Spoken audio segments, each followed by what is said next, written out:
श्री शिवाय नमस्तुभ्यं हर हर महादेव। नमस्कार मैत्रिणींनो, आपण रोज पूजा पाठ देवाची भक्ती करतो, परंतु आपल्याला घरामध्ये तरीही वादविवाद आणि आर्थिक तंगी चालू असते।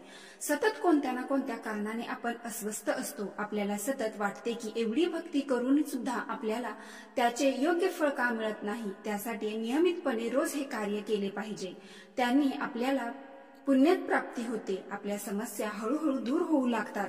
देवघरात एका छोट्या तांब्यात पाणी नेहमी योग्य प्रकारे ठेवले पाहिजे। त्याचा योग्य उपाय कसा करावा हे आपण या व्हिडिओमध्ये पाहणार आहोत। तसेच आता घराचा दिवा हा तांबे, लोखंड, पितळ, कास्य, स्टील किंवा मातीचा दिवा ठेवावा का? योग्य दिवा निवड न केल्यास घरामध्ये अडचणी निर्माण होऊ शकतात। तसेच दिव्याच्या वातीची निवड ही महत्त्वाची आहे। कच्च्या कलावा योग्य आहे का, की कापसाची वात किंवा सुती दोरा योग्य राहील? या छोट्या छोट्या गोष्टीकडे दुर्लक्ष केल्याने पितृदोष, ग्रहदोष, कालसर्पदोष आणि गरिबीसारख्या समस्या उद्भवू शकतात।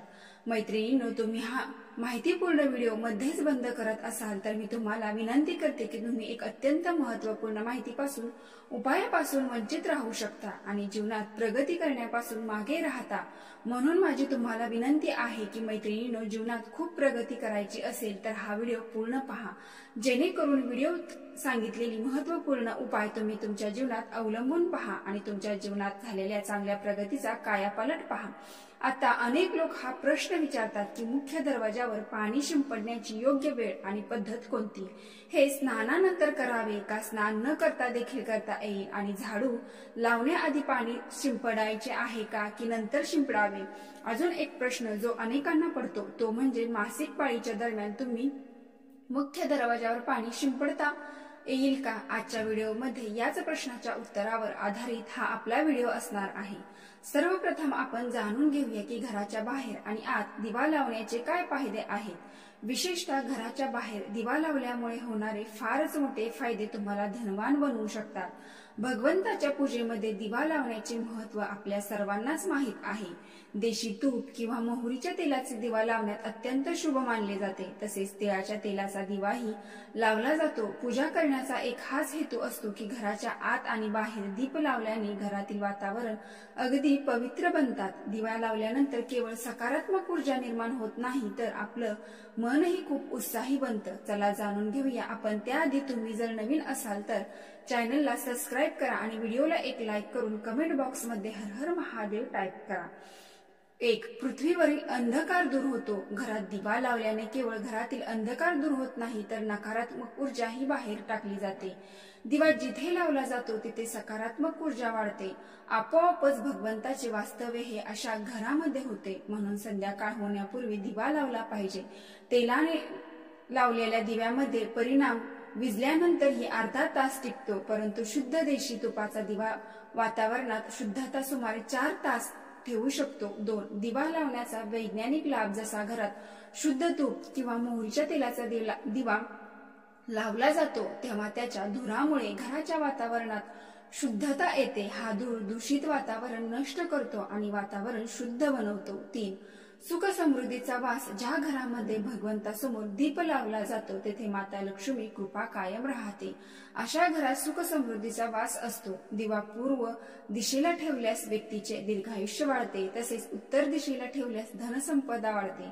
दिवा केवळ घरातील अंधकार दूर करत नाही तर आपल्या जीवनाला प्रकाशाच्या दिशेने घेऊन जातो। 4. घरामध्ये दिवा लावल्याने आजार आपल्या आसपास फिरकत नाही। कुटुंबातील सर्व सदस्यांना आरोग्याचा लाभ मिळतो। विशेषतः जर दिव्यासोबत एक लवंग दिव्यामध्ये टाकल्याने त्याचा परिणाम आपल्याला दुप्पट मिळतो। त्वचेसंबंधित सर्व आजार दूर होतात आणि लवंग टाकल्यामुळे सकारात्मक ऊर्जाही आकर्षित होते। हिंदू धर्मासाठी ज्या घरात सकाळ संध्याकाळ दिवा लावल्याने घरासाठी अत्यंत लाभदायक असतो। 5. मंदिरात घंटी का वाजवली जाते? भगवान शंकराच्या मंदिरात घंटी वाजवण्याचा उद्देश काय आहे? तसेच टाळ्या वाजवल्या जातात। शास्त्रानुसार जेव्हा तुम्ही मंदिरात किंवा घरामध्ये घंटी वाजवता तेव्हा शिव महापुराण, लिंग पुराण किंवा विष्णू पुराणामध्ये सांगितले आहे की घंटीचा नाद होताच जितकी तीर्थयात्रा होत आहेत, जितकी साधना केल्या जात आहेत, जितके जप तप केले जात आहेत तेथे दान केले जात आहे. सर्व पुण्यकर्माचे फळ त्या क्षणी तुमच्या खात्यात जमा होते. मंदिरात टाळ्या वाजवण्याचे महत्त्वही समजून घ्या. जेव्हा लोक भजन करत असतात, साधनेत असतात आणि पूजेमध्ये मग्न असतात तेव्हा 3 टाळ्या वाजवण्याची संपूर्ण पुण्य आपल्या खात्यात जमा होते. त्यामुळे आपले भाग्य उजळते. एक महत्त्वाची गोष्ट म्हणजे घरामध्ये गरुड घंटीचा नाद करणे अत्यंत शुभ मानले जाते. पण मुलांना खेळ म्हणून घंटी देऊ नये, कारण घंटीचा नाद करताना सर्वांचे पुण्य आपल्या पदरी पडते. घंटी वाजवण्याचा सर्वात शुभ वेळ म्हणजे सकाळी 4 वाजल्यापासून ते दुपारी 11 वाजेपर्यंत. हा काळ अत्यंत मंगलकार्य असतो. याशिवाय संध्याकाळी 6 वाजल्यापासून रात्री 11 वाजेपर्यंत तुम्ही घंटी वाजवू शकता. शक्यतो 12 वाजल्यानंतर मंदिराचे पट बंद केले जाते आणि देवी देवता विश्रांती घेतात. त्यावेळी घंटी वाजवणे पुण्याऐवजी पापाचे कारण बनू शकते. मैत्रिणींनो, आता आपण जाणून घेणार आहोत मुख्य दरवाजावर पाणी शिंपडण्याची योग्य पद्धत आणि वेळ. फक्त दरवाजावर पाणी अर्पण करत असाल तर लक्षात ठेवा की झोपण्यापूर्वी पाणी एका पात्रात भरून ठेवावे. तुम्ही कोणतेही पात्र वापरू शकता. गंगाजल उपलब्ध असेल तर थोड्या प्रमाणात तेही त्या पाण्यामध्ये टाका. नंतर जर गंगाजल नसेल तर तुम्ही शुद्ध पाणीही वापरू शकता. या पाण्याने भरलेले पात्र आपल्याला घराच्या स्वयंपाकघरात ठेवा. सकाळी उठून पाणी मुख्य दरवाजासमोर वास्तुदोषाने त्रस्त असाल तर हा उपाय तुमच्या मदतीला येईल. स्वयंपाकघरात ठेवलेले पाणी मुख्य दरवाजावर शिंपडल्यास तुमच्या घरातील अडचणी दूर होऊ शकतात. हा उपाय केवळ वास्तुदोष आणि पितृदोष दूर करत नाही तर तंत्र मंत्र किंवा वाईट नजरेच्या प्रभावाला हे संपवण्यास मदत करते. हा उपाय नियमित केल्याने घरामध्ये सुखात समृद्धी येते आणि आजारापासून मुक्तता मिळते. पण हे पाणी सूर्योदयापूर्वी मुख्य दरवाजावर शिंपले पाहिजे. जर सूर्योदयानंतर तुम्ही मुख्य दरवाजावर इतर पाण्याने स्वच्छता करत असाल तर काही हरकत नाही, परंतु हे विशेष सूर्योदयाच्या आधी शिंपडले पाहिजे. आता अनेक लोक विचारतात की हे पाणी शिंपडण्यापूर्वी स्नान करणे आवश्यक आहे की नाही. सकाळी लवकर उठून सर्वप्रथम स्वयंपाकघराचा आणि आधीच ठेवलेले पाणी घेऊन मुख्य दरवाजा उघडा आणि हे पाणी त्या मुख्य दरवाजावर शिंपडताना आपल्या पितरांचे आणि माता लक्ष्मीचे स्मरण नक्की करा की सकाळी सकाळी माता लक्ष्मी प्रत्येक घराच्या दरवाजावर येते. ज्या घराचे दरवाजे उघडे असतात आणि जिथे पाणी शिंपडले गेलेले असते तिथे माता लक्ष्मी हसत हसत प्रवेश करते. पाणी शिंपडताना आपल्या मनात माता लक्ष्मीला प्रार्थना करा की हे माता लक्ष्मी, कृपया माझ्या घरामध्ये प्रवेश करा. मी तुमचे स्वागत करण्यात तयार आहे. त्यानंतर पितरांचे स्मरण करा, कारण घराच्या दरवाजाच्या उंबरठ्याला पितराचे स्थान समजले जाते. त्यांचेच निवासस्थान मानले जाते. तुम्ही उंबरठ्यावर पाणी शिंपडतात तेव्हा पित्र प्रसन्न होतात आणि त्यांचा आशीर्वाद तुम्हाला मिळतात. यासाठी स्नान करणे आवश्यक नाही. तुम्ही स्नान न करता ही कार्य करू शकता. पाणी शिंपडण्याआधी झाडू लावावा की नंतर लावावा? याचे उत्तर असे आहे की सकाळी उठल्यानंतर सर्वप्रथम पाणी शिंपडावे, त्यानंतर तुम्ही झाडू लावू शकता. सकाळी उठल्यानंतर सर्वप्रथम आपल्या हाताच्या तळव्याकडे पहा आणि माता लक्ष्मीचे स्मरण करा. कराग्रे वसते लक्ष्मी, करमध्ये सरस्वती, करमुले तू गोविंदम प्रभाते करदर्शनम. यानंतर दोन्ही हात जोडून देवी देवतांना प्रणाम करा. त्यानंतर हाताने पृथ्वीला स्पर्श करा, प्रणाम करा. हळूवार आपले पाय जमिनीवर ठेवा. मग स्वयंपाकघरातून पाणी घेऊन ते पाणी उंबरठ्यावर शिंपडा. पाणी शिंपडल्यानंतर मुख्य दरवाजाची स्वच्छता करा येईल का? होय, तुम्ही तसेही करू शकता. आधी स्वयंपाकघरात ठेवलेले पाणी मुख्य दरवाजावर शिंपडा. त्यानंतर अतिरिक्त पाणी घेऊन मुख्य दरवाजा देखील तुम्ही चांगल्या प्रकारे झाडून किंवा पाण्याने धुवू शकता. काही लोक विचारतात की जर तुम्ही फ्लॅटमध्ये राहत असाल किंवा भाड्याच्या घरामध्ये राहत असाल तर अशा वेळी पाणी शिंपडणे आणि दीपदान कुठे करावे? त्याचे उत्तर असे आहे की जिथे तुम्ही राहता त्याच जागेच्या मुख्य दरवाजाला महत्त्व द्या. म्हणजे ज्या दरवाजावर तुमचे नाव दिले आहे तिथेच पाणी शिंपडा आणि दीपदान करा. तुमच्याकडे एकच खोली असेल तर खोलीच्या दरवाजाला मुख्य दरवाजा समजून तिथेच हा उपाय करा. आता पुढचा प्रश्न असा आहे की मासिक पाळीच्या काळात तुम्ही दरवाजावर पाणी शिंपडता येईल का? तर दीपदान करता येईल का? पाणी शिंपडण्यासाठी मासिक पाळीचा काहीही परिणाम होत नाही, परंतु तुम्ही पाणी कर्मकांड पूजेचा एक भाग आहे. तो शुद्धतेशिवाय करता येत नाही. याचा अर्थ असा आहे की मासिक पाळी संपल्यानंतर तुम्ही दीपदान करू शकता, मात्र पाणी शिंपडले तरी चालेल. याशिवाय काही लोक विचारतात की मंदिरात पाणी ठेवणे आवश्यक आहे का?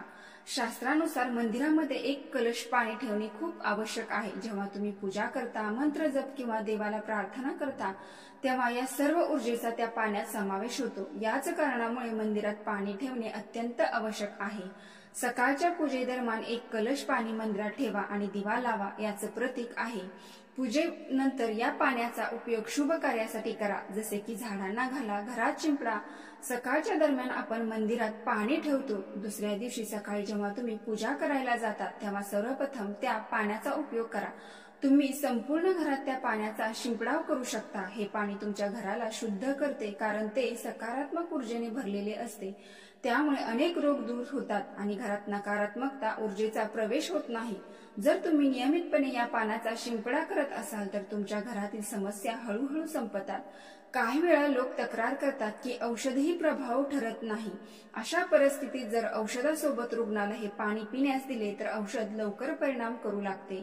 त्याचप्रमाणे जर कुटुंबात सतत वादविवाद, भांडणे होत असेल तर कुटुंबातील सर्व सदस्य हे पाणी थोडं थोडं करून घेऊ शकतात. त्यामुळे हळूहळू सकारात्मक विचारांचा प्रवाह सुरू होतो आणि घरामध्ये सुख, शांती, सामंजस्यपणा निर्माण होतो. जर तुमचा कोणताही व्यवसाय, दुकान असेल तर या पाण्याचा तुम्ही थोडासा शिंपडा तेथेही करा. तुमच्या व्यवसायाला यशस्वी गती मिळते. मंदिरात पाणी का ठेवले जाते? पाणी हे अमृत मानले जाते आणि ते देवी देवतांसाठी विशेष महत्वाचे असते. मंदिरात एक कलश पाणी ठेवण्यात इतके आवश्यक आहे की जितके तुम्ही दररोज अन्न ग्रहण करतात. जेव्हा आपण देवांची पूजा करतो, हे पाणी पितळेच्या भांड्यामध्ये, कलशामध्ये ठेवू शकता. आपल्या जीवनातील दुःख संपवण्यासाठी हे पाणी मदत करते. जर एखाद्या व्यक्तीला देवाला दररोज नैवेद्य अर्पण करू शकत नसेल तर तो मंदिरात एक कलश पाणी ठेवू शकतो, ज्यामुळे त्याची पूजा पूर्ण होते, जेणेकरून देव ते स्वीकारू शकतील. हे पाणी प्रसादाच्या स्वरूपात तुम्ही दुसऱ्या दिवशी सकाळी प्रसाद म्हणून ग्रहण करू शकता. मंदिरात ठेवलेले पाणी कधीही तुळशीला अर्पण करू नये, पण हे पाणी सर्व देवी देवतांनी स्वीकारलेले असते. जर तुमच्या घरामध्ये फक्त बाळकृष्ण आणि राधाकृष्ण असेल तर ते तुम्ही असे पाणी तुळशीला अर्पण करू शकता. मंदिरात ठेवलेले पाणी दुसऱ्या दिवशी म्हणजे सकाळी आपले डोळे धुण्यासाठी वापरावे. त्यामुळे डोळ्याची दृष्टी सुधारते आणि डोळ्यांचे आजार देखील दूर होतात. शास्त्रानुसार जे लोक मंदिरात एक कलश पाणी भरून ठेवत नाहीत त्यांच्या घरात अकाल पडतो, घराची परिस्थिती बिघडते, कुटुंबात संकटे येतात आणि गरिबीला सामोरे जावे लागते. जर तुमची इच्छा असेल तर खरंच तुम्ही मंदिरामध्ये एक कलश पाणी भरून ठेवू शकता, जे खूप शुभ आहे. मंदिरात ठेवलेल्या पाण्याचा आणखीन एक उपयोग म्हणजे घराच्या स्वयंपाकघरात स्वयंपाकासाठी, पिण्यासाठी वापरले जाऊ शकते. हे पाणी तेव्हाच वापरावे जेव्हा लसूण किंवा कांदा जेवणामध्ये वापरत होत असेल तर या पाण्याचा वापर स्वयंपाकासाठी करू नये. कुटुंबातील सर्व सदस्य थोड्या प्रमाणात हे पाणी पिऊ शकतात आणि उरलेले पाणी तुम्ही घरातील झाडांना घालू शकता. हे पाणी व्यर्थ जात नाही. हे पाण्याचे अनेक उपयोग आहेत. या पाण्यामुळे आपल्या जीवनात येणाऱ्या अडचणी सोडवू शकतात. हे पाणी खूप शक्तिशाली असते. आपल्या घराच्या मंदिरात ठेवलेल्या पाण्यात देवतांचे आशीर्वाद असतात, कारण ते नेहमी देवतांच्या जवळ असते. पाण्यात सर्व सकारात्मक शक्ती समाविष्ट असते. आपल्या जीवनात यामुळे सकारात्मक बदल घडू शकतात.